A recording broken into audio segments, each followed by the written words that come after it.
ফিলিস্তিনের নৃশংস গণহত্যা ও গাজায় বর্বরোচিত হামলার প্রতিবাদে চাঁপাইনবাবগঞ্জের শিবগঞ্জে বিক্ষোভ মিছিল হয়েছে। বৃহস্পতিবার সকালে সর্বস্তরের ধর্মপ্রাণ মুসলমান এর ব্যাপারে শিবগঞ্জ উপজেলার কানসার্ট গোপালনগর মোড় বলাকা মার্কেটের সামনে থেকে একটি বিক্ষোভ মিছিল বের হয়ে কানসার্ট বাজারে বিভিন্ন গুরুত্বপূর্ণ এলাকা প্রদক্ষিণ করে একই স্থানে এসে শেষ হয় এবং পথসভা করে। পথসভায় বক্তব্য রাখেন মোহাম্মদ আসাদ আলী, হাফেজ মোহাম্মদ শামীম হোসেন, আল বুশরা সোহান, মোহাম্মদ রজব আলী ও ইসমাইল হোসেন। সভায় বক্তারা বলেন, পবিত্র মাহে রমজান মাসে ফিলিস্তিনে নৃশংসভাবে গণহত্যা ও গাজায় বর্বরোচিত হামলা চালিয়ে মুসলমানদের গণহত্যা করেছে ইসরায়েল।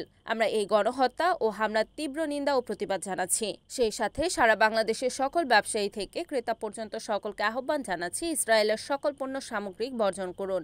আজ থেকে আমরা ইসরায়েলের সকল পণ্য সামগ্রী বর্জন করছি। এছাড়া জাতিসংঘকে হুঁশিয়ারি দিয়ে বক্তারা বলেন, যত দ্রুত সম্ভব আপনারা ফিলিস্তিনে ও গাজায় মুসলমানদের হামলা ও গণহত্যা বন্ধ করুন, নয়তো এর ফল ভালো হবে না। বক্তারা আরও বলেন, আমরা আগামীতে বাংলাদেশে অবস্থিত আমেরিকা দূতাবাস ঘেরাও করা হবে। যতক্ষণ মুসলমানদের প্রতি নির্যাতন নিপীড়ন বন্ধ না হবে ততক্ষণ পর্যন্ত আমরা আন্দোলন করতে থাকব। তাতেও যদি হামলা ও বর্বরোচিত গণহত্যা জাতিসংঘ বন্ধ না করেন তাহলে আমরা সারা মুসলিম জাহানে ধর্মপ্রাণ মুসলমান যুদ্ধ ঘোষণা করব ইনশাআল্লাহ।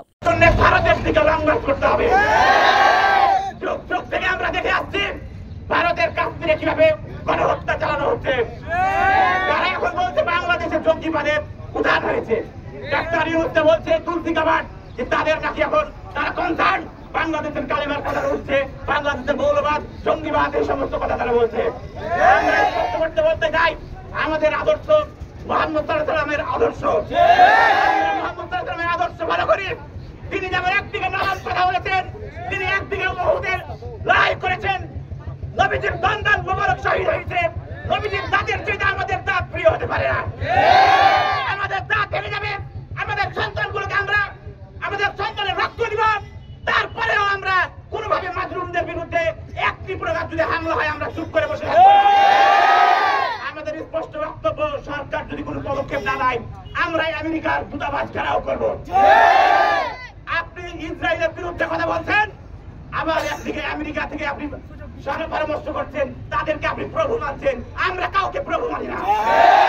আমাদের প্রভু একমাত্র আল্লাহ।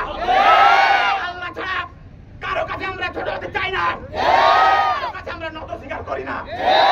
আমাদের শরীরের রক্ত আছে, আমাদের মুসলিম জাতির জীবন দিয়ে আমরা প্রমাণ করেছি যুগ যুগ থেকে আমরা বিজয়।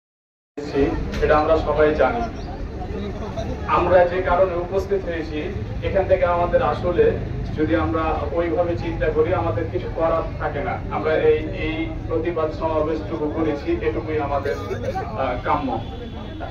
তবে আমাদের কিছু করণীয় আছে। আমি অতিরিক্ত কোনো কথা না বলে শুধু আমাদের করণীয় গুলো একটু আপনাদের সঙ্গে বলতে চাই। যে অনেকে অনেক কথাই আমাকে যারা বক্তৃতা দিলেন সবাই কিন্তু মোটামুটি ওই করণীয় গুলা বলে গেছে। একটু গোছালো ভাবে আমাদের করণীয় গুলা জানা উচিত। প্রথমত, আমরা আমাদের বাংলাদেশে রওনা দেব। আমরা বর্তমান বাংলাদেশ সরকারকে জানিয়ে দিতে চাই, আপনি বাংলাদেশ থেকে ফিলিস্তিনের পক্ষে সেনাবাহিনী প্রেরণ করুন। আপনি সেনাবাহিনী প্রেরণ করতে ব্যর্থ হন, আপনি আমাদেরকে ফিলিস্তিনের সবার পথ তৈরি করে দিন। কোটি কোটি তাওহীদের জনতা ফিলিস্তিনি ভাইদের কাঁধে কাঁধ লাগিয়ে যুদ্ধে অংশগ্রহণ করবে। পরিশেষে বলতে চাই, ফিলিস্তিনি ভাইদের আন্দোলনের সাথে আমরা সমঝোতা প্রকাশ করে। Report Ahsan Habib, NAN TV, Chapainawabganj.